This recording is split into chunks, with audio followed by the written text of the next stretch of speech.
Hello guys, welcome back to our channel village Vakeel Vasavi. మీరు కనుక village Vakeel Vasavi channel మొట్టమొదటిసారిగా చూస్తున్నట్లయితే please do like and subscribe to our YouTube channel. అలానే ఇన్స్టాగ్రామ్లో village Vakeel Vasavi page ఉంటుంది, సో అది కూడా ఫాలో చేయండి. మీకు డైలీ కూడా లీగల్ టర్మ్స్, మ్యాక్సిమ్స్ అలాంటివి వస్తాయి. సో ఈరోజు వీడియోలో మీకు తమ్నేల్ చూస్తేనే అర్థమై ఉంటుంది, ఆల్ ఇండియా బార్ ఎగ్జామినేషన్కి సంబంధించి రీవాల్యుయేషన్ ఉంటుందని ఒక కామెంట్ అయితే నాకు రావడం జరిగింది. సో అందుకని ఈ వీడియో అయితే చేస్తున్నాను. జనరల్గా మనకి సెమిస్టర్స్ రాసినప్పుడు కానీ సో అలాంటి వాటిల్లో మనం రీవాల్యుయేషన్కి అప్లై చేస్తాం. రీవాల్యుయేషన్ అంటే ఏంటి?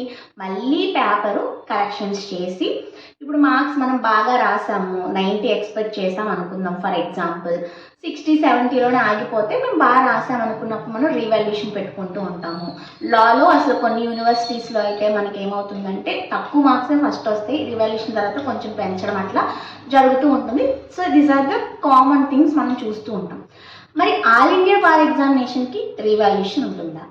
So the answer is no. Revaluation ఉండదు, బట్ రీవెరిఫికేషన్, రీచెకింగ్ ఉంటుంది. ఏంటి తేడా అంటే, మనకి ఆల్ ఇండియా బార్ ఎగ్జామినేషన్ అనేది కంప్యూటర్ బేస్డ్ కరెక్షన్ జరుగుతుంది, OMR షీట్. సో అది కంప్యూటర్ స్కాన్ చేస్తుంది. సో దానికి ఇచ్చిన ఇన్స్ట్రక్షన్స్ ప్రకారంగా స్కాన్ చేసి రిజల్ట్ అనేది ఇస్తుంది.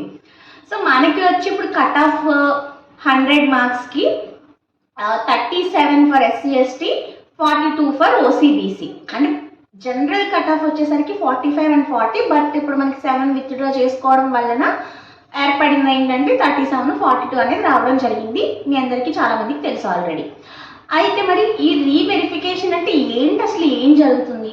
రీవాల్యుయేషన్ ఎందుకు ఉండదు అంటే, నార్మల్గా ఎగ్జామినేషన్ కాదు ఇది. మళ్ళీ ఇప్పుడు మనుషులు తప్పు చేస్తారు కానీ మాన్యువల్గా సిస్టంలో తప్పు జరగదు కదా, కాబట్టి రీవాల్యుయేషన్ ఉండదు. మరి రీచెకింగ్లో ఏం చేస్తారు అంటే, ఇప్పుడు ఒక్కొక్కసారి మనము సెట్ కోడ్ సరిగ్గా వేయకపోవడం, అసలు దిద్దకపోవడం, సో అలాంటప్పుడు కూడా మన రిజల్ట్ విత్ హెల్డ్లోకి వెళ్ళిపోవడం అట్లా జరుగుతుంది. బట్ ఫెయిల్ అని వచ్చేసిందంటే మాత్రం అవన్నీ ఉన్నాయి, మీ రిజల్ట్ వచ్చింది, కాకపోతే సరిగ్గా మీకు అక్కడ పాస్ అవ్వలేదు. మీకేంటి, ఖచ్చితంగా మీకు ఇప్పుడు 100కి మీరు లెక్క పెట్టుకుంటే 40 వచ్చి రేపొద్దున్న పాస్ అవ్వలేదు అంటే 37 రావాల్సి మాకు 40 వచ్చింది, మేమైనా పాస్ అవ్వలేదంటే అసలు ఆ ఛాన్స్ మనకి ఏబీలో ఉండదు. మీకు అందులో మీరు కరెక్ట్గా బబ్లింగ్ చేశారంటే అది స్కాన్ చేసి చూపించేస్తుంది. అయితే మీరు తప్పు బబ్లింగ్ చేయడమో, లేకపోతే 2 బబ్లింగ్ చేసేయడమో, సగం సగం చేయడమో, స్కాన్ అయ్యేలా చేయకపోవడమో ఏదో జరిగితే మాత్రమే అది మీరు కరెక్ట్ పెట్టినా కూడా పోతుంది. సో ఎవరు రీవెరిఫికేషన్ పెట్టుకోవాలి?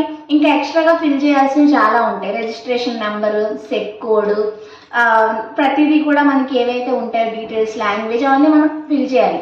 సో కొన్ని మనకి మ్యాండేటరీగా ఉండకపోయినా కొన్ని తప్పకుండా మ్యాండేటరీ ఉంటాయి. అలాంటప్పుడు మన రిజల్ట్ ఏమవుతుంది, విత్ హెల్డ్ పెట్టడము, సో అసలు రిజల్ట్ ఇవ్వకపోవడం అలా ఉంటుంది.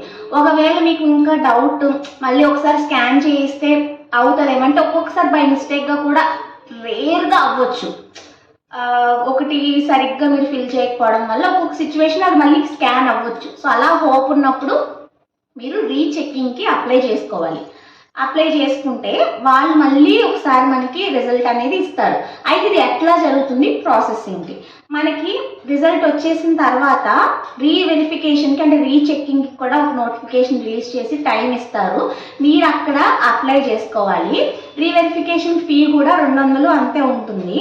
సో అది ఫీ పే చేసిన తర్వాత మనకి ఏం చేస్తారంటే, వాళ్ళు మళ్ళీ రీచెకింగ్ అయితే చేసి మన రిజల్ట్ అనేది మనకి మెయిల్, అంటే మనం అప్లై చేసినప్పుడు ఏదైతే మెయిల్ ఐడి ఇస్తామో ఆ మెయిల్ ఐడి ఏం చేస్తారంటే, వాళ్ళు ఆ మెయిల్కి మన రిజల్ట్ పంపిస్తారు. అంటే జనరల్గా ఏదైనా సరే మళ్ళీ రిజల్ట్ వస్తే ఒక లింక్ ఉండడం, అందులోకి వెళ్ళి మన రిజిస్ట్రేషన్ నెంబరు, పాస్వర్డ్ పెట్టడం, రిజల్ట్ రావడం జరుగుతుంది. But all India bar examination reverification is quite different. వీళ్ళు ఏం చేస్తారంటే, మళ్ళీ అప్లై చేసుకునే క్యాండిడేట్స్ అందరికీ మెయిల్స్ పంపిస్తారు. మెయిల్ వాళ్ళకి పాస్ అనేది వస్తుందన్నమాట. నాకు తెలిసిన ఒక సీనియర్ సిస్టర్ కూడా అప్పుడు రాసినప్పుడు షీ రోట్ వెల్. వాళ్ళకి మాకు ఒకటేసారి జరిగింది. వాళ్ళ టైంకి యాక్చువల్గా నోటిఫికేషన్ ముందు రావాలి, బట్ 17 ఒకసారి వచ్చేసరికి మేము 2 బ్యాచెస్ ఒకసారి రాసాం. సో తను సెట్ కోడ్ బబుల్ చేయకుండా రావడం వల్ల విత్ హెల్డ్ వచ్చింది. రీవెరిఫికేషన్ పెట్టుకున్న తర్వాత తనకి రిజల్ట్ అనేది మెయిల్ చేసేసారు. సో అలా మెయిల్కి మీరు రిసీవ్ చేసుకుంటారనమాట మీ రిజల్ట్. పాస్ అయితే పాస్ అంటే, ఇట్లా ఏదైనా వేరే మిస్టేక్స్ చేస్తే, అంటే కట్ ఆఫ్ వచ్చింది బట్ అదర్ మిస్టేక్స్ చేసినప్పుడు అట్లా ఖచ్చితంగా అయితే మీకు రిజల్ట్ అనేది పాస్ అని చెప్పేసి వస్తుంది.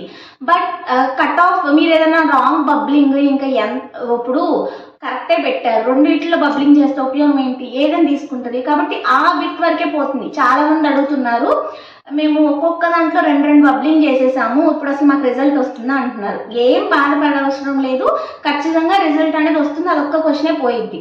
బట్ ఎవరికి అది దారుణంగా అవుతుందంటే ఆ క్వశ్చన్ దిద్దితే కరెక్ట్గా వాళ్ళకి 42 మార్కులు వస్తాయి, కానీ ఆ క్వశ్చన్ వాళ్ళు 2 దిద్దేశారు, 41 వస్తుంది, అది రాదు.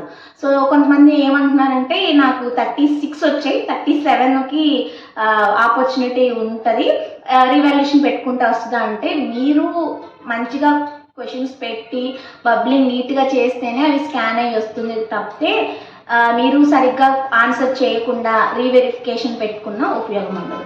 ఎందుకంటే నార్మల్ ఎగ్జామ్స్లో రీవాల్యుయేషన్ పెట్టుకుంటే 35కి 34 అట్లా వచ్చినాయి అనుకోండి, అయ్యో పాపంలే ఒక మార్కే, ఇప్పుడు నెక్స్ట్ వెళ్ళిన వాళ్ళు సరేలే 1 మార్క్ వేస్తే పాపం పాస్ అవుతారు కదా అని వేసే అవకాశం ఉంది. కానీ దీనిలో అయ్యో 1 మార్క్ వచ్చుంటే వీళ్ళు పాస్ అవుతారు కదా అని చెప్పి ఎవరు కూడా మాన్యువల్గా మన ఓఎంఆర్ షీట్ మొత్తం తీసి మార్క్స్ వేసే అవకాశం ఉండదు. మళ్ళీ వాళ్ళు సిస్టంలోనే పెట్టాలి, మళ్ళీ వాళ్ళు స్కానే చేయాలి.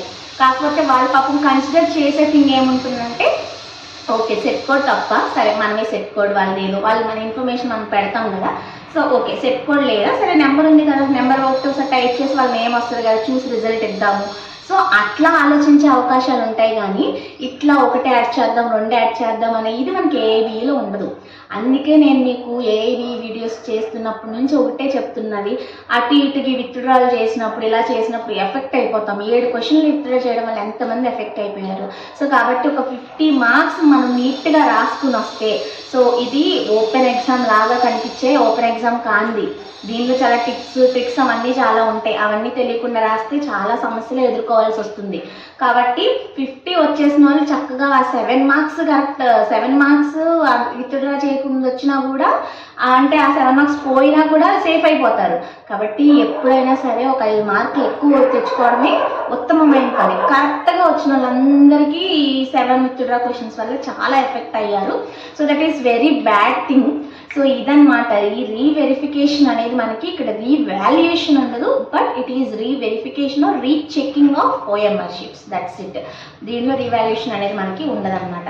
సో చెప్పాను కదా, all India bar examination official వెబ్సైట్కి వెళ్తే మనకి రిజల్ట్ వచ్చిన తర్వాత వస్తుంది. నేను అప్పుడు కూడా మీకు రిజల్ట్ వచ్చిన తర్వాత అది కూడా మీకు నేను ఇన్ఫార్మ్ చేస్తాను. ఎందుకంటే ఒకసారి 200 కాబట్టి పెట్టుకుని చూడండి, నియర్ 2 వచ్చామనుకుంటే ఏమన్నా పాసిబిలిటీస్ ఉంటే మీకు యాడ్ అవుతుంది, లేకపోతే లేదు.